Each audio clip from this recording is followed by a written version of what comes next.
On today's show, singer-songwriter David Rayo and visual artist Kay Ojo. Join me as we learn more about these hidden gems of London.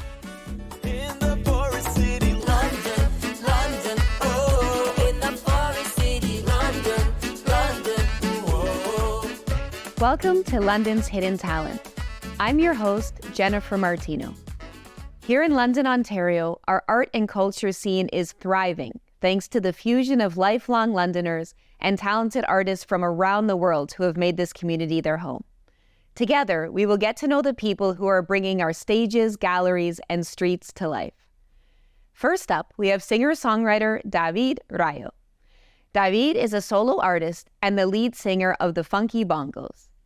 David arrived in London as a child after migrating from Nicaragua.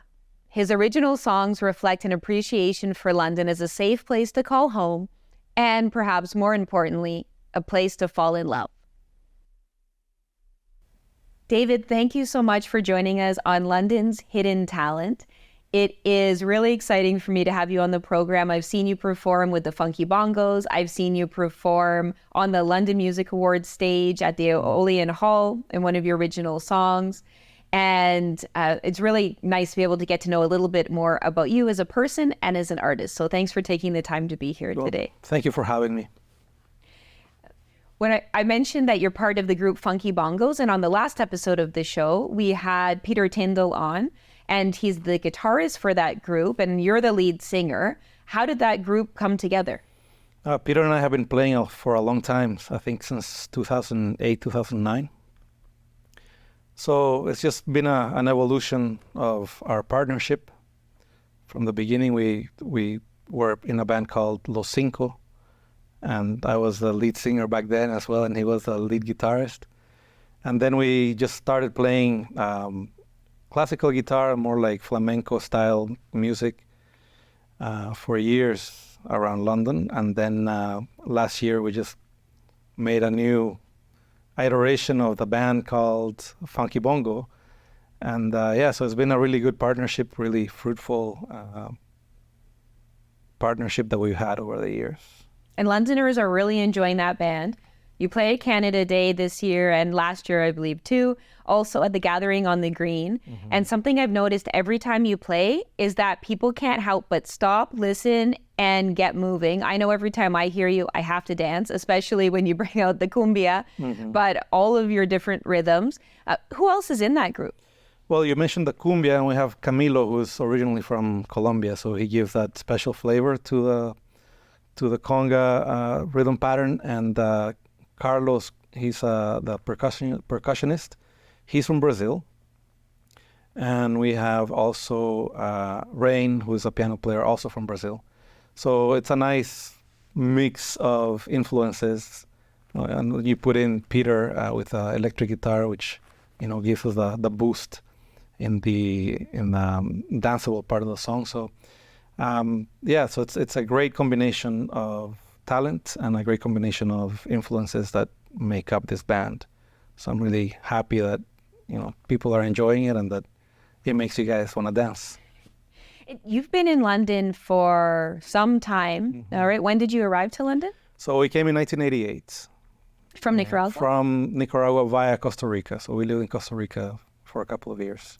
And do you find that London is a more welcoming space for Latin music now, or how have you seen the opportunity shift throughout your musical journey?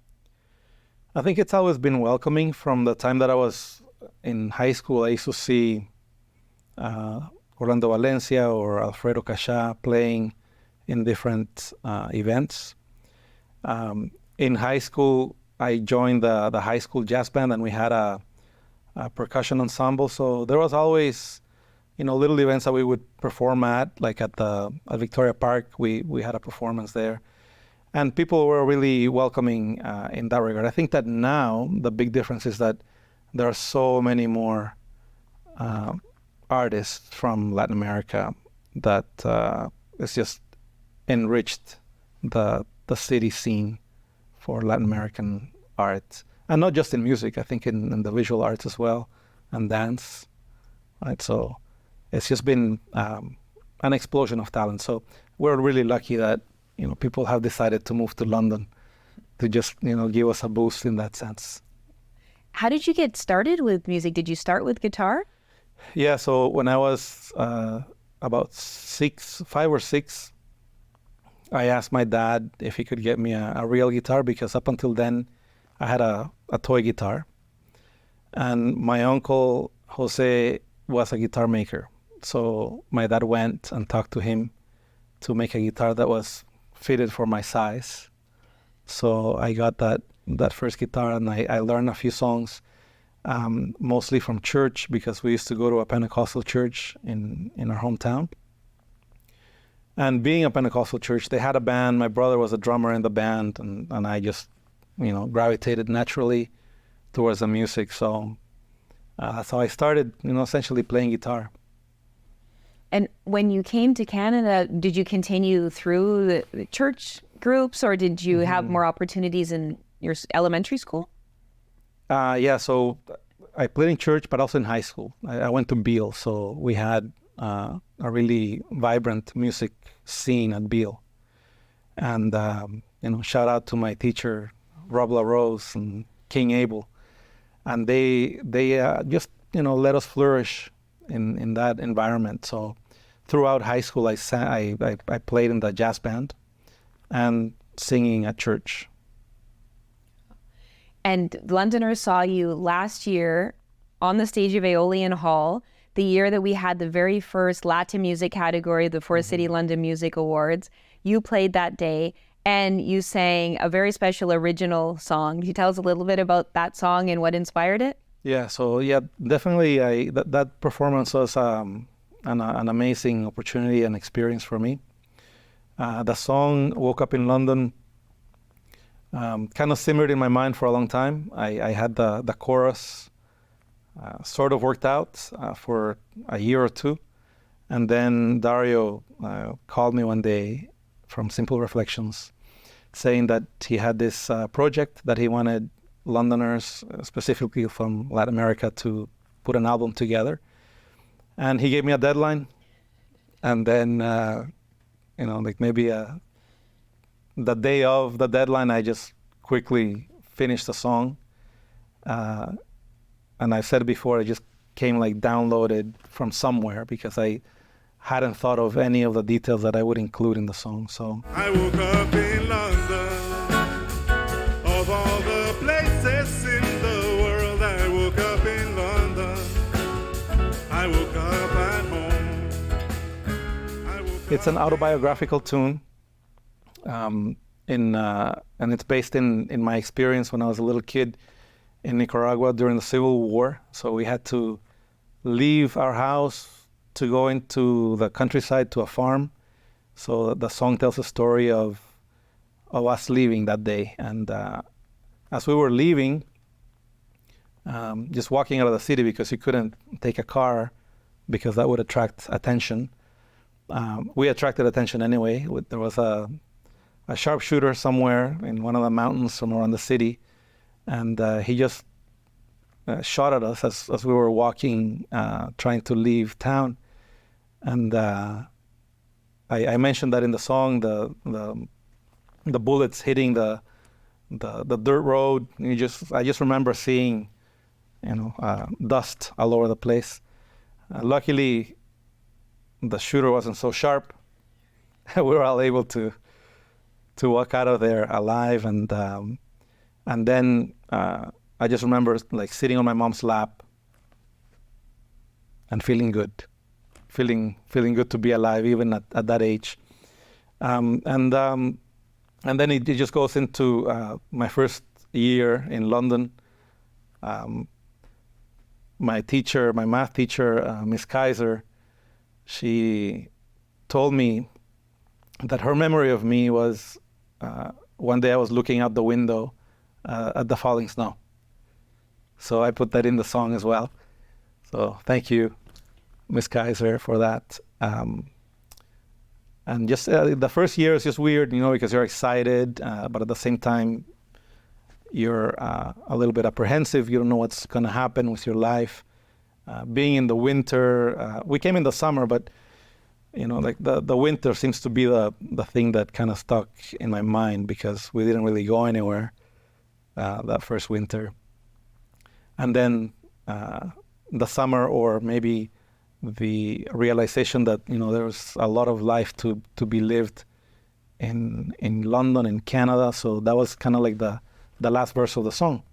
So it's a transition from a time in my life where things were quite uncertain to a time in my life where things just kind of opened up and the opportunities kind of took over and flourished, and that happened here. There's a beautiful line in the song. It says, "I woke up in London, I woke up at home." And that's an experience that so many people share. And sometimes it's coming here and there is something that you leave behind, and there's also something beautiful that you find in your new home, and sometimes you feel that right away, sometimes it takes some time. And you and I have something in common where I feel at home in London, but also in Nicaragua, but kind of in a reverse scenario where I went there leaving from here, and I was looking for something. I was looking to feel like a different version of myself in a different place. And there's such amazing music in Nicaragua that really is kind of a hidden talent in the world. We hear a lot about Mexican music. We hear a lot about Colombian music and Cuban music. But Nicaraguan music, for some reason, we don't hear much about. The family La Mejia Godoy, for example, and also El Rey del Salsa, Luis Enrique. And have you been able to kind of tap into any of influences of music from there? Yeah, that's always in the background. I think that definitely from the songwriting aspect, I tap into that heritage quite a bit. Not rhythmically. I think that I still have to work a little more on that aspect of the incorporating the Nicaraguan rhythm. But it's something that it's been in the back of my mind, so it's funny that you bring that up. So as far as the talent in Nicaragua, there's a lot of talent, and even in my family, I have two cousins who are accomplished musicians. One is a pianist, classical pianist, and the other one is a percussionist. So there's a lot there, but at the same time, it's a small country. The population is only about 5 million people, so it doesn't have the exposure that bigger demographics actually allow for. So so I'm here in London as a representative of that tradition, and I'm happy to do the best that I can with it. Well, I sincerely mean this when I say I have loved everything that I've heard from you since the time that we've met, whether it's with the funky bongos, whether it's your original music.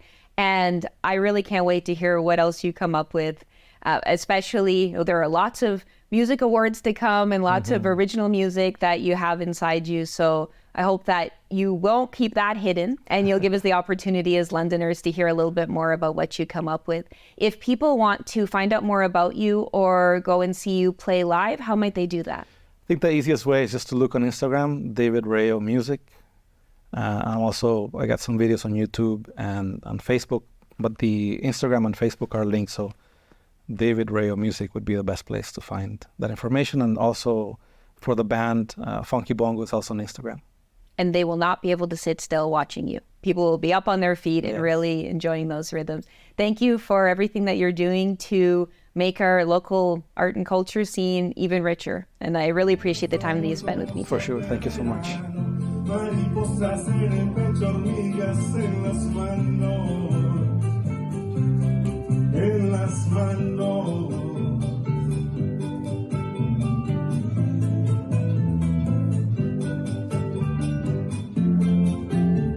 Bachateame, mamá, es que no se me olvida tu sonrisa tierna.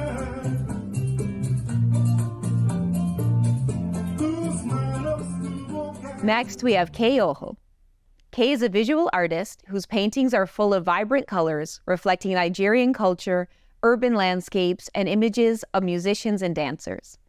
Kay was a featured artist on the London Artist Studio Tour in 2024. Kate, thank you for coming today to London's Hidden Talent. It is such a privilege and a pleasure to get to talk to you and get to know you a little bit more, and also for Londoners to get to know more about you. Londoners may know you from the London Artist Studio Tour. You were featured in the London Free Press, you were on CBC Radio, and you did a really great job of welcoming the community into your home and into the studio in that format. And it's great for people to get to know a little bit more about you this way too. So thank you so much for joining us. Thank you so much, Jenny, for inviting me. The exposure is needed. We need to show our craft, our art to the world. So this is another opportunity, and I'm so grateful. Yeah. And you brought one of your pieces with you today. Oh, yeah. People can see it right behind me here. Could you just maybe tell us a little bit about this particular piece and how it ties into the rest of your body of work? Okay, so there's a kind of a situation where the art itself tells you what to do. The canvas tells you what to do on it. So when I started this painting, I initially wanted to paint an abstract image on it. But later on, I started seeing something forcing me to, do something different. It was like I was seeing a profile image of a lady. So I just thought for a moment, what could this image be doing other than playing good music? So I tried to capture that, So that's how I started this. So you can see the light against the dark. So in a way, it's inspired by somebody like Rembrandt. We used to play, dramatic light against strong dark. So that's what inspires this painting. And there are a lot of images of musicians and of dancers in your art. Where does that come from? Okay, so because I come from a very cultural background, African background, everywhere you go on the street, there's somebody playing music, somebody flipping around, somebody riding a bicycle and having a big stereo on his bicycle, things like that. So I see myself as growing up in a music environment. My family, I would say we grew up listening to classical music, Beethoven, Handel, and people like Fela, talking about African musicians. So, it's as a way of influencing what I do. I love people like Ray Charles, people like that, So I'm inspired the music way, and it shows in my art. I can't help it sometimes. And right. I know you're really great about connecting people to your art and also to your artistic process. You have a beautiful home studio. Your home is full of art, and there's always something different to see. You're always creating something new. And I wonder, what was your experience like as part of that London Artist Studio Tour, having Londoners come through your home and meeting new people? What kind of reaction did they have to your work? Some people come and they say, oh, we thought as much. You shouldn't have a very tidy studio. I tell people, this is a shrine. For goodness, this is a shrine. Yeah, welcome to my shrine. Because, it's so, sometimes I feel my studio is not organized because the way I work, I don't work like I'm working in an office. I work like I'm working in a den, in an artist pit, So I don't want anything to inhibit the flow of creativity. So I have my canvas, my panels, my paints everywhere. And anywhere I touch, there's a brush close by to start work on a brand new canvas. So, and the next thing is I see myself as a prophet when it comes to art. I see my art as being able to solve the problem of the future. Because if we have beauty, if we have colors, if we have vibrant art around us, maybe there'll be less conflicts around the world. Maybe there'll be more peace. There'll be less crimes. Because if you look at beautiful things, maybe it's going to give you a kind of inner peace, I tell people there's no way you can appreciate art if you're not at peace with yourself. You cannot create art if you are troubled in your soul. So creativity starts from the soul. What I show at Artist Studio Tour is part of what I think is embedded in my inner spirit, in my soul itself. So I just make an attempt to be the pencil in the hand of the creator. So I'm like a tool for the universe to preach peace, to preach love. The essence of mankind is just to radiate peace around himself. That's what I try to do. That you've always had in you from the time that you were a small child, or was there someone that you had exposure to in your community that inspired you to start creating art? Okay, so I would say my first consciousness of self and surrounding was art. My room was filled with watercolor, pastels, and everything. My dad saw that. He could draw himself. You know, he could do some drawing and sculptures, African sculptures, but he just realized before I could even start working that this guy just loved scribbling in a different way. So he puts art colors and everything, drawing books in my room, and I grew up painting before I could even talk, you know, and he would always introduce me to his friends. Meet Kay, my last child, a potential artist. And I just grew up to be an artist, so I just see myself, I would say maybe art chose me. Yeah, because I just didn't have a say in the matter. I just grew up into art. Although later on, I went to study art formally. I have a degree in art, you know, a valedictorian, and I taught art at college level. But other than that, I also studied art from the traditional African art masters. So you see a blend of African art and formal art. So the use of my colors is a little different from what is formal. So, because if we all do what is expected, art is going to be boring. So I try to break the rules. I tell people I've been learning art all my life, though I've been practicing art professionally for 34 years, but I'm still learning because I want to break all the rules available in art. It is so fitting that you come from a supportive family and a family that recognizes your art, because I have gotten to know you as an artist, but also your family. You have a very supportive partner. Absolutely. And I think that's really important, because something very unique about visiting your studio is that it's not just your studio, it's your home. It's where you have your family life. When I visited you on the London Artist Studio Tour, your family was cooking food. There were people playing music. Yes. There were people to welcome us into your space. Could you maybe tell us a little bit about the role that your family plays today in you being the artist that you are? Yeah, family is everything, right? Because if you don't have peace at home, there's no way you can do anything creative. So I give it to my partner, my wife. She's doing a great job. I tell her she's the art manager. I'm just the creative person, you know, doing the art itself. But she pushes it out to the world to see most of the time. And because of my family background itself, you know, like what I'm wearing today is royal, because I'm from a royal home. So sometimes I just try to show the world how vibrant the African culture could be. I think I'm blessed. I have support from everywhere, and the universe itself is very supportive.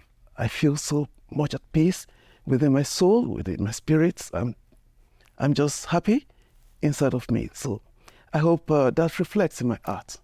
It does, and it also reflects in the way that you make connections with people. You're always happy to talk to someone. If there's someone out there who sees you selling your art, it could be at a place like Sunfest. Right. It could be also in galleries. Your art was recently featured in the Museum London gift shop. Yes. And I'm also the Tap Center for Creativity through the Four City Fusion Art Exhibit. And so I would really encourage anyone who sees you out in the community to say hello to you and to your family. And you always make that time for that connection. I've never seen any kind of pressure, more just about experiencing it, having a exchange of appreciation. And then you also have your original pieces, but you have prints available for people to take home. Right. I have a print that I just love of your work hanging in my office. That. Right.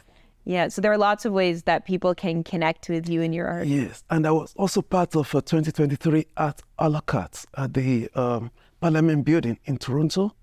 Yeah, so I've been showing my works in different venues, you know, The London Museum is part of it. I was part of the Simple Reflection for Artists, led by Dario and your good self. I'm grateful to be part of such a vibrant organization. You know, I belong to the Lambeth Art Association, the London Community Artist, the London Artist Studio Tour, and who knows what can come next. So I am very open to opportunities, to collaborations. I show my work and I love to talk about my art.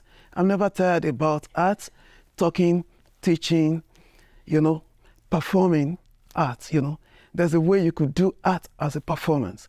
I've not been seeing that much around, but you could have art on stage as a performance, just like a musician doing a performance on stage. You could have that. So there are so many options, endless options for arts, and we're still exploring those. Speaking of teaching, if there's someone out there who has always wanted to try, then maybe they've always felt a calling and they love colors and they appreciate beauty, but they might be a little bit nervous to pick up that paintbrush and start, what would you say to them to give them some encouragement? Okay, so I tell people art is a very bossy kind of discipline. If you don't take control, it takes control. If you don't tell that canvas, you are the boss, the canvas is going to take control over you. Then you're going to do art. You're going to paint like you're writing. It's going to be tedious. So what I do is that if I'm approaching my canvas, I approach it like the boss. I'm the boss, right? So what I do is that I blind the canvas, so I subdue it after having a spiritual connection with the canvas. That, okay, this rapport is good. I start work on it, but I subdue it. Because come to think of it, it is your story. If you tell the story and people don't like it, they move on to other stories. But you are the creator. Don't be afraid. You are just expressing yourself. Right. So the first thing is take away your fear. You can't do art if you're afraid. You cannot do art if you're thinking about what people would think about it. You do art because you enjoy it. Then people will feel that vibe, that vibration of that energy. Then, like somebody who's going to woo a girl, but is afraid. You can't do a good job at that. It's going to fail.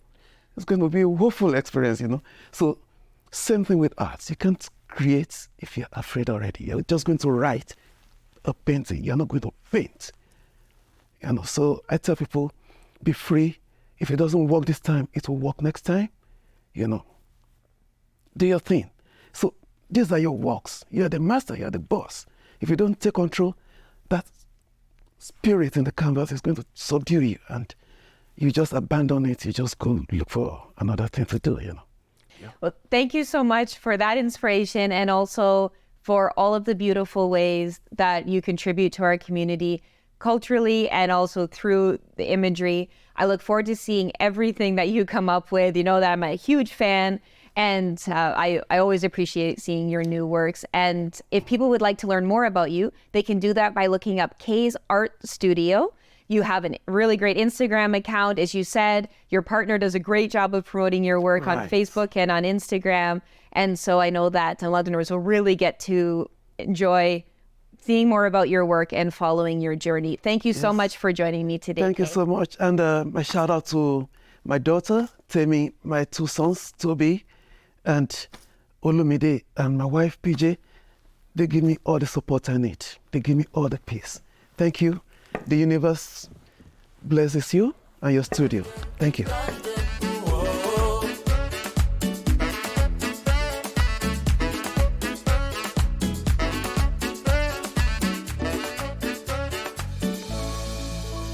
In London, I fell in love.